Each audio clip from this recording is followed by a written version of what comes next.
भरद्वाज ऋषि ने, राम तुम ही अवलोकता आज मेरी साधना सफल हो। जो कुछ भी हमने पूजा पाठ दान तप व्रत यज्ञ अनुष्ठान, बंधुओं माताओं, हम लोग जो कुछ भी पूजा पाठ करते हैं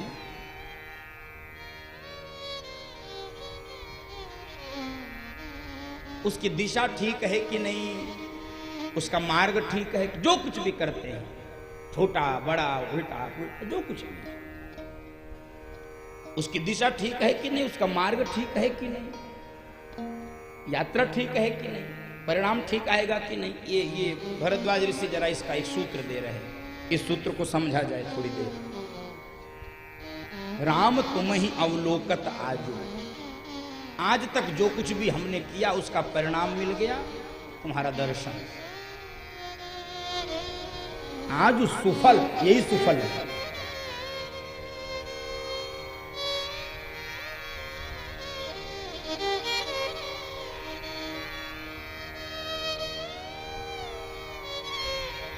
हम लोग जो कुछ भी भजन पूजन पाठ दान तप व्रत यज्ञ अनुष्ठान कथा सत्संग प्रवचन जो कुछ भी कर रहे हैं सुन रहे हैं, इसकी दिशा ठीक है कि नहीं, दशा ठीक है कि नहीं, इसको कैसे आप चेक करेंगे, इसको समझेंगे कैसे? ये भरद्वाज ऋषि के माध्यम से समझा जाए। जैसे हम लोग मान लो बीमार पड़ गए, किसी को कोई रोग हो गया तो डॉक्टर के यहां जाते हैं और डॉक्टर देखता है और आपको औषधि देता है, दवाई, और कहता है कि दवाई 15 दिन या 1 हफ्ते खाइएगा और फिर हमको दिखाइएगा कि क्या प्रोग्रेस है, क्या सुधार हुआ, क्या इंप्रूवमेंट है। और हम लोग दवाई खाते हैं और पुनः डॉक्टर के पास जाते हैं। बंधुओं माताओं ध्यान से समझना, किसी भी प्रकार का रोग हो, दवाई जब हम खाएंगे और डॉक्टर को दिखाएंगे तो डॉक्टर 3 बातें जरूर पूछता है या पूछना चाहिए। मैं कोई MBBS नहीं किया हूं, चक्कर में मत। एक ये भजन का कौन सी 3 बातें वो पूछता है कि भाई नींद आ रही है कि नहीं अब, क्योंकि जब तबीयत खराब होती है तो नींद उड़ जाती है। तो क्या पूछता है, अब नींद आने लगी कि नहीं। फिर दूसरा क्या पूछता है, अरे कुछ भूख लगने लगी कि नहीं। तबीयत खराब होती है तो मुख का स्वाद बिगड़ जाता है, कुछ खाने पीने का मन नहीं करता है। तो दूसरी बात पूछता है, अरे कुछ दलिया खिचड़ी अब खा लेते हो कि नहीं। और तीसरी बात क्या पूछता है, अरे शरीर में कुछ शक्ति आई कि नहीं, हाथ पैर चलने लगा कि नहीं, अपना काम खुद से करने लगे कि नहीं। बीमारी में कमजोरी आ जाती है। यही 3 क्रियाएं यदि दवाई खाने के बाद ठीक चल रही शरीर में तो समझ लेना डॉक्टर भी ठीक है, दवाई भी ठीक है। और यदि ये 3 क्रियाएं नहीं चल रही हैं तो समझ लो क्या, कि कुछ ना कुछ बदलने का संकेत हो रहा है। या तो डॉक्टर बदलो या तो दवाई, अब जो चाहो सो। कुछ ना कुछ बदलने का संकेत।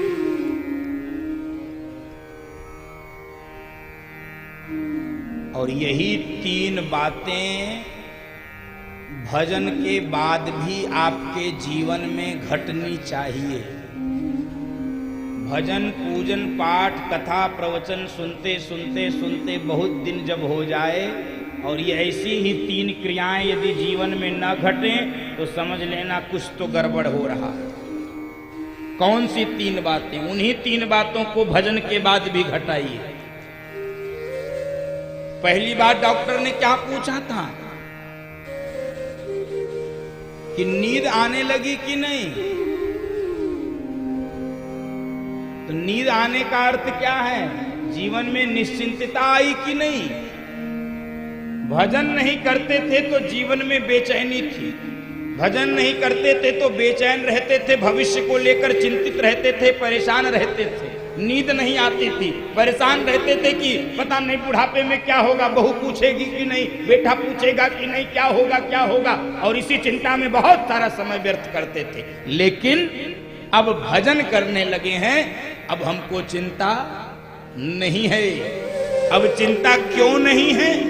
क्योंकि सीताराम सीताराम सीताराम कहिए जाहि वेद राखे राम ताहि वेद रहिए।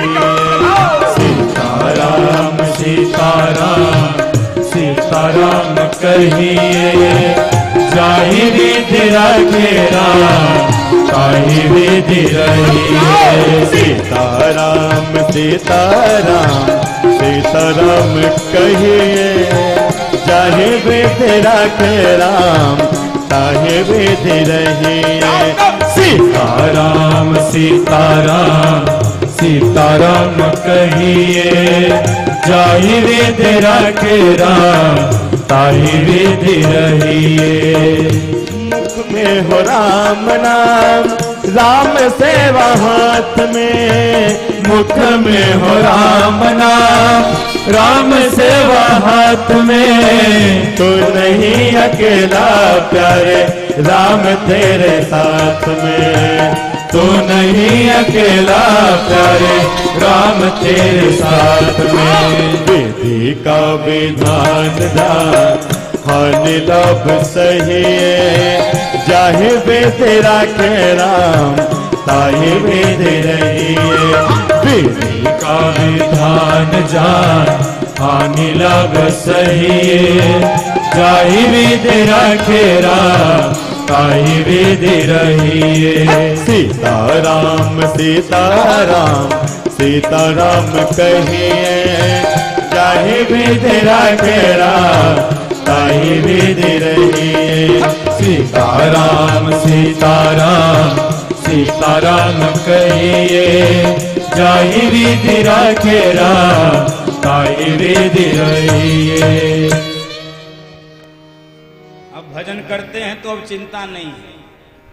अब हमको संसार की आशा नहीं है। अब किसकी आशा है? अब आशा केवल राम जी से। आशा एक राम जी से, दूजी आशा छोड़ो।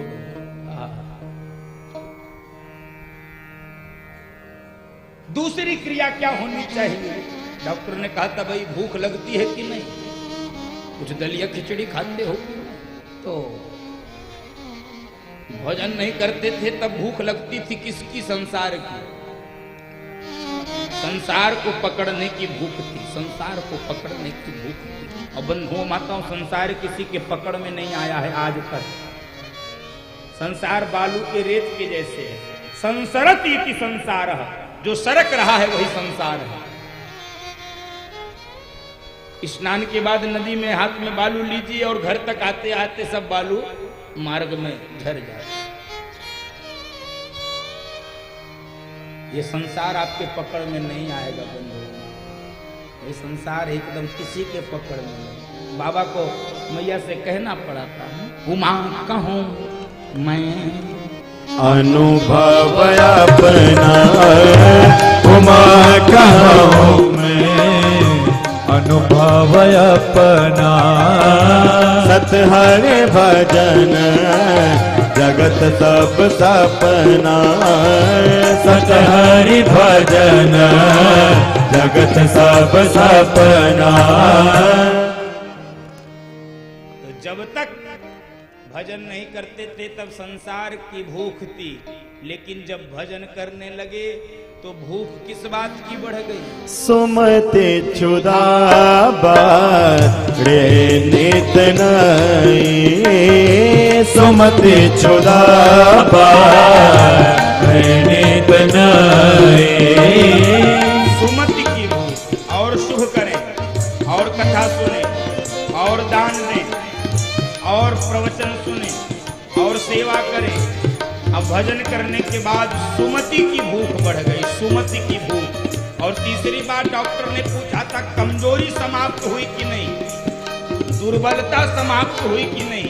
तो भजन नहीं करते थे तब दुर्बलता थी विषय वासनाओं की, और जब भजन करने लगे तब परिणाम विषय आस दूर बनता गए, विषय आस दूर बनता गई। सुमत छुदाबा नित नाई, सुमति क्षुधा बाड़े नित नाई। सुमति की भूमि ओ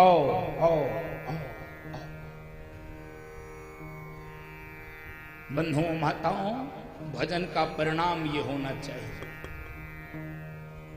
भजन का ये परिणाम होना चाहिए। भरद्वाज ऋषि ने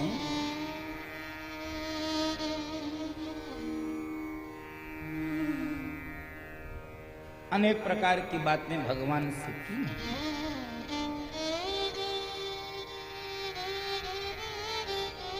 और भगवान ने भरद्वाज ऋषि से एक बात पूछी। दर्शन करिए, भरद्वाज ऋषि से भगवान पूछ रहे हैं कि हे गुरु जी, हे ऋषिवर, नाथ कहो हम कहीं मग जाहे, नाथ कहे हम मग जाहे। राम सप्रेम कहो मुनि पाही, राम सप्रेम कहो मुनि पाही। सारी दुनिया को रास्ता दिखलाने वाला, सारी दुनिया को रास्ता दिखलाने वाला बंधुओं माताओं आज पूछ रहा है स्वयं कि हम बताओ किस रास्ते से जाएं। बंधुओं माताओं, यहां पर गोस्वामी जी भगवान के माध्यम से गुरु महिमा स्थापित करवाना चाह रहे थे कि भगवान ही क्यों न हो, लेकिन उनको भी गुरु की आवश्यकता पड़ती है, उनको भी पूछना पड़ता है, मार्गदर्शन लेना पड़ता है। नाथ कहे हम के ही मग जाए, भगवान मार्ग पूछ रहे हैं आगे जाने का और हम लोग भटक रहे हैं। क्यों? क्योंकि हमको पता ही नहीं है जाना कहां। हमको नहीं ये पता है आए थे हम कहां से और जाना है हमें कहां। चार बातें निवेदन कर रहा हूं, इसको याद करिएगा। हो सके तो अपने किसी कॉपी में, डायरी में लिखना, अपने ड्राइंग रूम में चिपकाना, अपने पर्स में रखना, अपने जेब में रखना, जहां चाहो वहां रखना। चार बातें याद करना। मैं कौन हूं, अपना परिचय स्वयं से पूछना। मैं कौन हूं? कोई कहता है मैं पुरुष हूं, कोई कहता है मैं स्त्री हूं, कोई कहेगा कि नहीं मैं बाप हूं, कोई कहेगा मैं मां हूं, कोई कहेगा हम ब्राह्मण हैं, कोई कहेगा हम क्षत्रिय हैं, कोई कहेगा हम वैश्य हैं, कोई कहेगा हम शूद्र हैं, कोई कहेगा हम अधिकारी हैं, कोई कहेगा हम कर्मचारी हैं, कोई कहेगा हम श्रोता हैं, कोई कहेगा हम वक्ता हैं, कोई कहेगा हम नेता हैं, कोई कहेगा हम जनता हैं। लेकिन इनमें से आप कुछ भी नहीं, आप कुछ भी नहीं हो, कुछ भी नहीं हो। आदि जगत गुरु शंकराचार्य भगवान ने निर्वाण षटकम लिखा है। निर्वाण षटकम में वो क्या कहते हैं? मनोबुद्धि अहंकार चित्तानि नाहं, न च श्रोत्र जिह्वे न च घ्राण नेत्रे न च व्योम भूमि न तेजो न वायु चिदानंद रूप शिवोऽहं शिवोऽहं चिदानंद रूप शिवोऽहं शिवोऽहम्।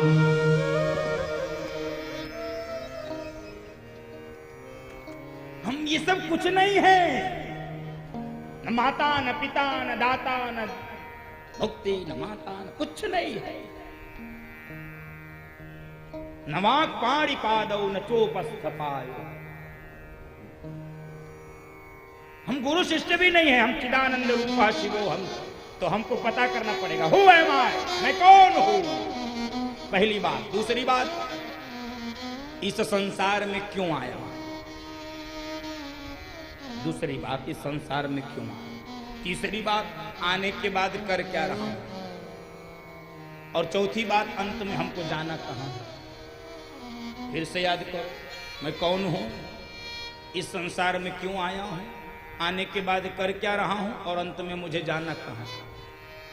इन चार बातों को जो जान लेता है ना, फिर न वो भटकता है न अटकता है, न वो अटकेगा और न भटकेगा। लेकिन इन चार बातों को बताएगा कौन।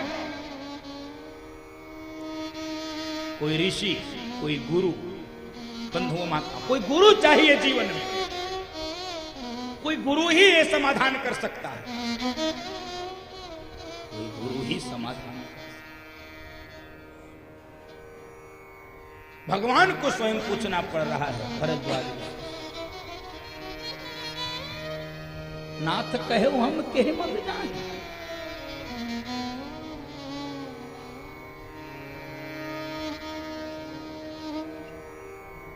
तो कोई गुरु ही बता पाएगा मैं कौन हूं, इस संसार में क्यों आया हूं, आने के बाद कर क्यों रहा हूं, और अंत में मुझको जाना कहां।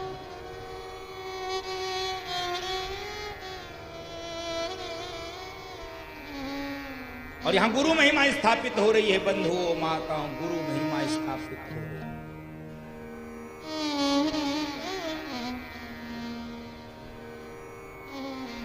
लोग अनेक प्रकार की बातें गुरु के विषय में करते हैं, मैं उस विषय में प्रवेश नहीं कर रहा हूं। लेकिन बिना गुरु के संभव कुछ नहीं, बस। गुरु की बहुत परिभाषाएं आपको पता है, मैं उस विषय में भी नहीं जा रहा हूं। एक जैन संत ने बड़ी छोटी सुंदर परिभाषा दी है, जिसका कोई गुरु नहीं उसका जीवन शुरू नहीं। जीवन की शुरुआत, जीवन का प्रारंभ किसी गुरु के सानिध्य में, किसी गुरु कृपा, किसी गुरु के साथ, उसके आशीर्वाद के नीचे। और उदाहरण वो देते हैं पतंग और पतंगे, कीट पतंगा और जो आकाश में उड़ता है पतंग, जो बच्चे उड़ाते हैं। देखो दोनों में अक्षर बराबर है, मात्रा भेद है। पतंग और पतंगा अक्षर बराबर है। पतंगा स्वतंत्र होता है, लेकिन स्वतंत्र पतंगा किसी दीपक की लौ में जलकर राख और खाक हो जाता है। पतंग परतंत्र होती है, लेकिन परतंत्र पतंग भी आकाश की ऊंचाइयों में उड़ती है। बंधुओं माताओं, आपके भी जीवन की डोर किसी गुरु के हाथ में हो जाए, वो भी आपको आकाश की ऊंचाइयों में उड़ाता रहे। यही गुरु का काम है, वही आपको उड़ाएगा, वही आपको। इसीलिए तो गाया है, ये जीवन एक पतंग डोरी सद्गुरु के हाथ। ये जीवन एक पतंग डोरी सद्गुरु के हाथ। ये जीवन एक पतंग डोरी सद्गुरु के हाथ। ये जीवन एक पतंग डोरी सद्गुरु के हाथ। ऊपर उड़े या नीचे आवे, ऊपर उड़े नीचे आवे, ऊपर उड़े या नीचे आवे, ऊपर उड़े नीचे आवे। रे मन मेरे क्यों घबराए, रे मन मेरे क्यों घबराए, रे मन मेरे क्यों घबराए, रे मन मेरे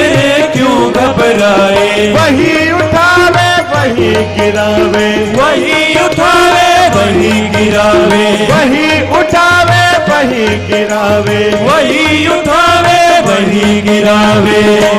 श्री गुरु खेल रहे तेरे संग डोरी, सदगुरु के हाथ से हरि खेल रहे तेरे संग डोरी, सदगुरु के हाथ। ये जीवन में एक पतंग डोरी, सदगुरु के हाथ, ये जीवन एक पतंग डोरी, सदगुरु के हाथ डोरी, सदगुरु के हाथ डोरी, सदगुरु के हाथ। जीवन की पतंग की डोर किसी योग्य सदगुरु के हाथ था। गुरु विषय पर बहुत सी चर्चाएं हो सकती हैं। हम लोग गुरु परंपरा को मानने वाले लोग हैं। बिना गुरु के कुछ नहीं हो सकता। गुरु बिन भवनिधि तरहीन को, जो बिरंती शंकर सम हो। तो हमारी आपकी तो बात ही छोड़। तो गुरु क्या है? गुरु हाड़ मास का शरीर है? नहीं, गुरु तत्व है। गुरु तत्व है। और गुरु मरता नहीं है। गुरु मरता नहीं है।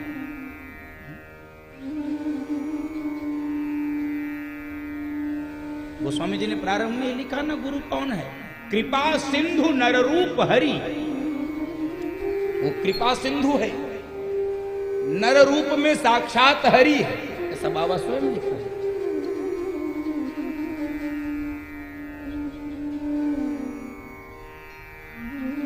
गुरु दीक्षा क्या होती है? गुरु किसको बनाए? कई लोग तो कहते हैं अरे महाराज जी छोड़िए, कोई गुरु नहीं होता, आजकल सब गुरु घंटाल होते हैं। तो ऐसे गंभीर ऐसे समय में कुछ ज्यादा भाषण देना भी थोड़ा ऐसा समझ में नहीं आता, क्या बोला जाए। गुरु घंटाल नहीं होता है। कुछ लोग कहते हैं कि ये बताइए, जब वही भगवान मेरे पास, वही भगवान गुरु के पास, तो जब दोनों के पास वही है तो बीच में दलाल की क्या जरूरत है? तो गुरु दलाल नहीं है, गुरु दयालु है। गुरु दयालु है तो आपके भीतर भी वही अस प्रभु हृदय अछत अविकारी, वही भगवान तो आपके भीतर है। तो फिर रो क्यों रहे हो? फिर माथा क्यों फोड़ रहे हो? क्यों चीख रहे हो? सकल जीव जन दीन दुखारी, फिर जान तो रहे वही भगवान है। जानते तो सब हो, लेकिन फिर भी कोई बताने वाला चाहिए। छोटा बालक होता है, माँ की गोद में होता है, माँ गोद में लेकर कहती है, मुन्ना बाबू देखो चंदा मामा। इशारे से बताती, देखो तुम्हारे बाबा, बेटा बोलो बाबा बाबा, देखो दादा पापा। वो इशारे से बताती है छोटे बालक को गोद में लेकर, और बालक फिर बोलता हाँ बाबा बाबा बाबा। बंधुओं माताओं, जैसे माँ अपने बच्चे को लेकर उंगली के इशारे से समझाती है, ये देखो चंदा मामा, ये बाबा, वैसे ही गुरु भी अपने शिष्य की उंगली पकड़कर बताता है, बेटा इसी मार्ग से चले जाओ, इसी मार्ग से भगवान का दर्शन होता है, भगवान का मिलन होता है। वो और कुछ नहीं है, वो बालक की तरह सिखाता, वो सिखाता है। बहुत तो नहीं गुरु विषय पर बोलूंगा, बस इतना ही होगा। कई लोग कहते हैं गुरु दीक्षा किससे लें, गुरु किसको बनाए? पहले तो इस झंझट में पड़िए ही मत कि किसको गुरु बनाऊं। पहले चेला ठीक से बन लीजिए, पहले शिष्यत्व अपने अंदर आवे, तब गुरु की आवश्यकता है। छोटा बच्चा कभी किसी के छोटे बच्चे ने कहा हो आज तक किसी अभिभावक से कि हमारा जरा नाम स्कूल में लिखवा दो, हमको पढ़ना है? किसी के बच्चे ने कहा क्या कि हमारा चलो जरा केजी में नाम लिखाओ, शिशु में नाम लिखाओ? कहा किसी ने? हमको जरा उसमें डाल दो, आजकल नया स्कूल प्ले स्कूल में डाल दो। किसी के बच्चे ने कहा? नहीं कहा। माता पिता ही देखने लगते, अच्छा मेरा बाबू तो अब थोड़ा बड़ा हो गया है, अब तो चलने लगा, अब तो बोलने लगा, अब तो पेंसिल पकड़ लेता है, कॉपी पकड़ लेता, अब तो दूसरों की बात समझने लगा, अपनी बात समझाने लगा। अब घर से दूर रह सकता है। जब माता पिता समझ जाते हैं कि अब ये पढ़ने योग्य हो गया है, उसकी उंगली पकड़ कर ले जाते हैं और स्कूल में दाखिला करा देते हैं, प्रवेश करा देते हैं। बंधुओं, परमात्मा भी हम सबका माई बाप है। जब वो देख लेता है कि अब मेरा बेटा अब ये शिष्य हो चुका है, अब चेला बन गया है, वो भी आपकी उंगली पकड़ाकर किसी गुरु के आश्रम में, किसी गुरु के पास आपको पहुंचा देगा। लो, यही तुम्हारा गुरु है। चक्कर में मत पड़ो, अपनी शिष्यता बढ़ाइए, अपना शिष्यत्व बढ़ाइए, अपनी प्रतिभा, अपना, हम लोग अपनी योग्यता,